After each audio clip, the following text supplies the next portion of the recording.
Assalamualaikum warahmatullahi wabarakatuh. Perkenalkan, nama saya Muhammad Rizky Nur Faizi dari kelompok 3 IPA 2016, Prodi Pendidikan Agama Islam, Fakultas Ilmu Sosial, Universitas Negeri Jakarta. Di sini saya akan menjelaskan keterampilan memberikan variasi dalam proses pembelajaran.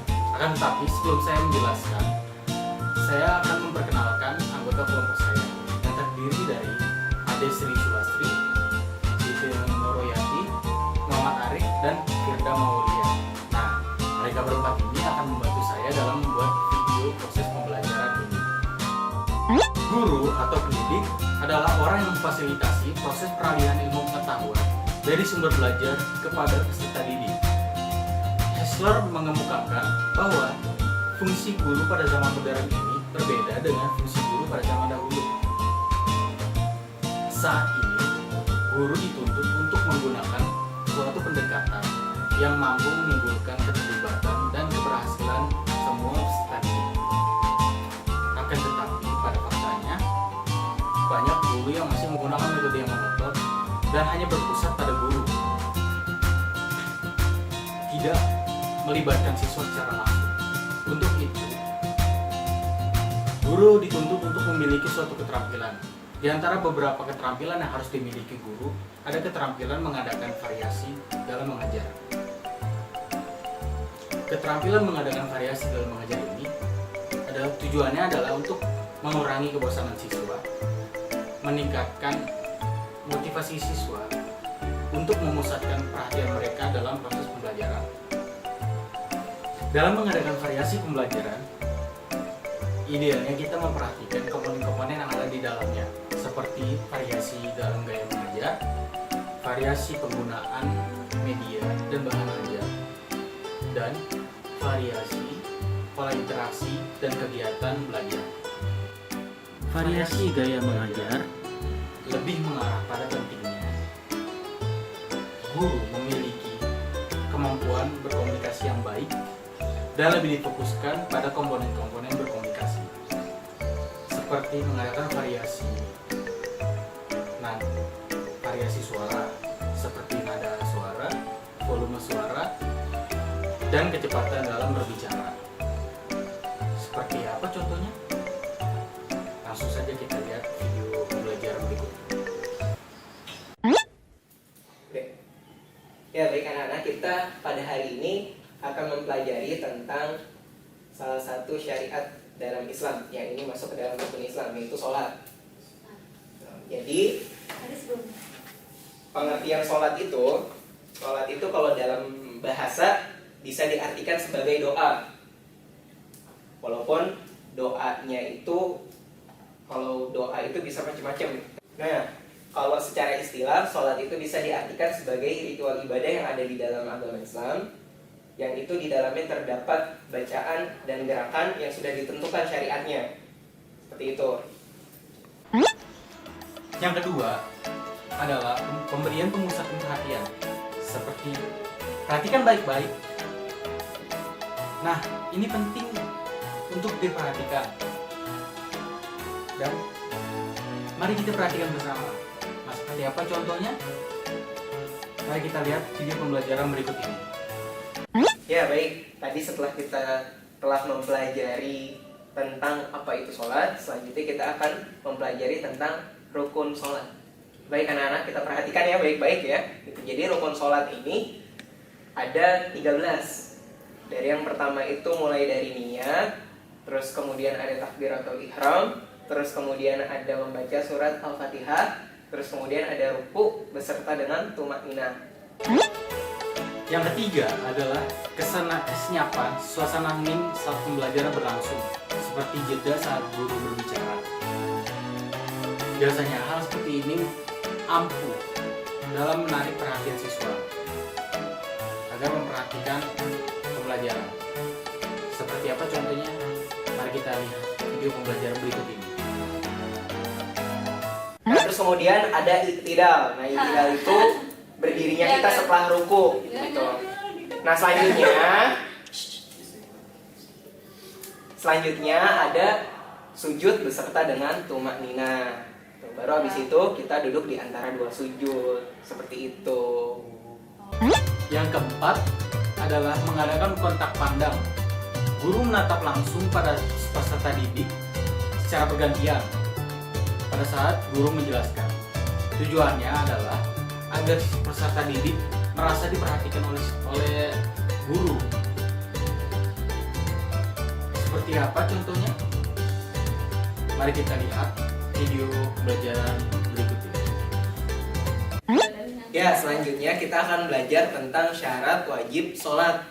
Nah, syarat wajib sholat itu ada 3. Yang pertama itu beragama Islam. Jadi setiap orang yang beragama Islam itu diwajibkan untuk sholat.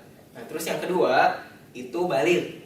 Jadi kalau setiap orang yang udah balik itu diwajibkan untuk sholat. Nah, baru yang ketiga dia itu berakal. Jadi kalau misalnya orang yang nggak berakal, kayak misalnya gila atau dia pingsan, itu dia tidak diwajibkan untuk sholat. Seperti itu. Yang kelima adalah gerakan dan mimik wajah.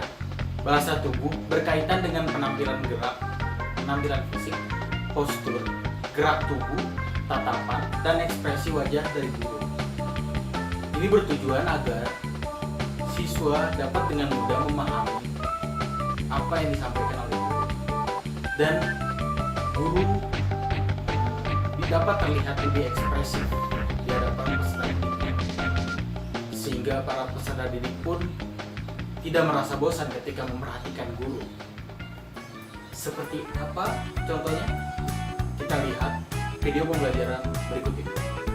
Selanjutnya kita akan mempelajari tentang syarat sah sholat. Nah, yang pertama itu ada yang namanya bersih dari hadas dan najis, baik itu hadas kecil ataupun hadas besar. Nah, terus yang kedua itu adalah menutup aurat. Jadi buat kita nih yang laki-laki itu auratnya dari mulai pusar sampai dengan dengkul. Nah, buat yang perempuan itu semua bagian tubuh kecuali wajah dan telapak tangan. Gitu. Nah, baru yang ketiga syarat sah sholatnya itu berada di tempat yang suci. Jadi kalau kita nggak berada di tempat yang suci, itu nggak sah tuh sholatnya. Gitu.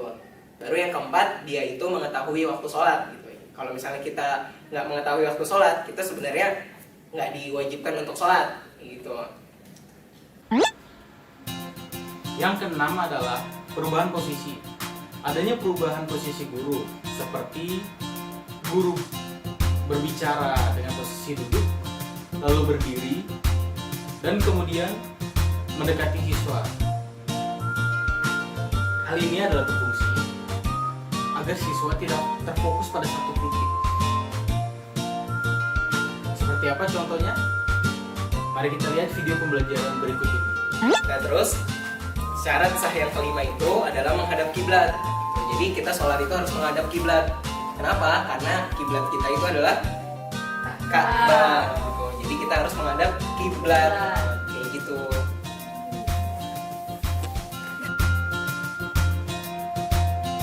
Nah, setelah komponen pertama yaitu variasi dalam gaya mengajar, berikutnya adalah variasi dalam menggunakan media dan bahan ajar. Variasi yang pertama adalah variasi media atau bahan ajar yang dapat dilihat. Variasi dengan bahan ajar ini mudah untuk ditangkap bagi siswa yang menggunakan gaya belajarnya visual. Seperti apa contohnya? Mari kita lihat video pembelajaran berikut. Nah, jadi anak-anak, ini nih contoh dari rukun sholat. Yang pertama itu berdiri. Berdiri tegak bagi yang mampu. Terus kemudian dia itu melakukan takbiratul ihram. Ini tangannya seperti ini. Baru habis itu setelah nanti membaca Al-Fatihah, setelah itu rukun selanjutnya adalah ruku beserta dengan tumaninah. Nah, ini gerakannya seperti yang ada di gambar sini nih, nomor 4. Seperti itu. Yang kedua adalah variasi media atau bahan ajar yang dapat didengar. Penggunaan variasi seperti ini berguna untuk siswa yang menggunakan gaya belajar audio agar mudah dipahami oleh mereka. Seperti apa contohnya? Kita lihat di berikan berikut. Nah, tadi setelah kita mempelajari tentang seperti apa saja bentuk-bentuk dari gerakan sholat, nah selanjutnya kita akan mendengarkan seperti apa bacaan dalam sholat. Nah, salah satu itu ada bacaan iftitah. Belum pernah dengar kan? Nah, nih kita dengerin ya. Bacaan doa iftitah dalam sholat. Nah, ini bacaan doa iftitah dalam sholat. Allahu akbar kabira walhamdulillahi katsira wa subhanallahi bukratan wa asila. Inni wajjahtu wajhiya lilladzi fataras samawati wal arda hanifan musliman wa ma ana minal musyrikin. Nah, seperti itu bacaannya. Nah, yang ketiga adalah variasi penggunaan media atau bahan ajar yang dapat diraba, dimanipulatif, dan dipraktikkan. Penggunaan variasi ini sangat berguna bagi para peserta didik yang menggunakan gaya belajarnya psikomotorik. Seperti apa? Contohnya, kita lihat cuplikan berikut ini. Nah, tadi setelah kita mempelajari tentang gerakan sholat, di sini ada yang mau nggak nyontohin gerakan sholat itu seperti apa? Biar nanti kita bisa lebih tahu gimana tuh gerakan sholat kalau dicontohin. Siapa yang mau? Ayo, siapa yang mau? Oh ya, silakan Ades. Bisa maju ke depan. Siapa? Ya, ini yang pertama nih ya. Jadi dalam gerakan sholat itu, yang pertama itu kita harus berdiri dengan tegak. Nah, seperti ini. Gitu. Baru setelah itu melakukan takbiratul ihram. Ya, bisa dilakukan Ades. Jadi niat Pak. Langsung aja takbiratul ihram. Allahu Akbar. Nah, seperti itu takbiratul ihram. Ya, seperti itu ya. Nah, yang terakhir adalah variasi pola interaksi dan kegiatan belajar. Pola interaksi yang pertama adalah komunikasi satu arah, yaitu komunikasi antara guru kepada peserta didik tanpa ada timbal balik antara peserta didik. Seperti apa contohnya? Kita lihat cuplikan berikut ini. Ya, selanjutnya kita akan mempelajari tentang wudhu. Jadi wudhu itu adalah kegiatan kita membersihkan diri dari hadas kecil. Tuh. Nah, ini wajib ketika kita hendak melaksanakan sholat wajib. Pola interaksi kedua adalah komunikasi dua arah, yaitu guru bertanya kepada murid, lalu kemudian murid memberikan jawaban. Seperti apa contohnya? Kita lihat cuplikan berikut ini. Nah, selanjutnya kita akan mempelajari tentang sunnah-sunnah dalam berwudhu. Ada yang bisa menyebutkan beberapa sunnah dalam berwudhu? Silakan Firda, bisa sebutkan? Membaca bismillah, membasuh telapak tangan, dan kumur-kumur. Ya, itu tadi yang disebutkan sama Firda, semuanya adalah sunnah-sunnah dalam berwudhu. Seperti itu. Ya. Seperti itu. Pola interaksi yang ketiga adalah saling berkomunikasi. Pola ini adalah guru memberikan suatu pertanyaan dan didiskusikan oleh peserta didik dengan teman sebangkunya. Seperti apa contohnya? Mari kita lihat video pembelajaran berikut ini. Nah, selanjutnya kita akan mempelajari tentang hal-hal yang mewajibkan berwudu. Nah, untuk materi ini silakan anak-anak semua bisa berdiskusi dengan kanan kirinya. Saya kasih waktu selama 5 menit.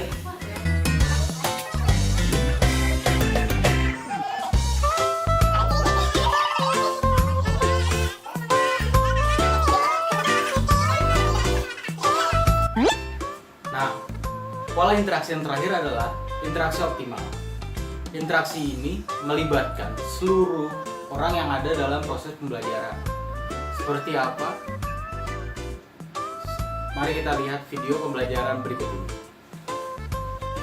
Ya, baik murid-murid, tadi kita sudah belajar tentang rukun-rukun dalam berwudu. Nah, kita selanjutnya akan masuk ke materi tentang apa saja yang membatalkan wudu. Nah, Bapak mintanya kalian yang mendiskusikan dulu tentang hal-hal yang membatalkan wudu, baru nanti kita bahas bareng-bareng hasilnya. Ya, silakan berdiskusi tentang hal-hal yang membatalkan wudu.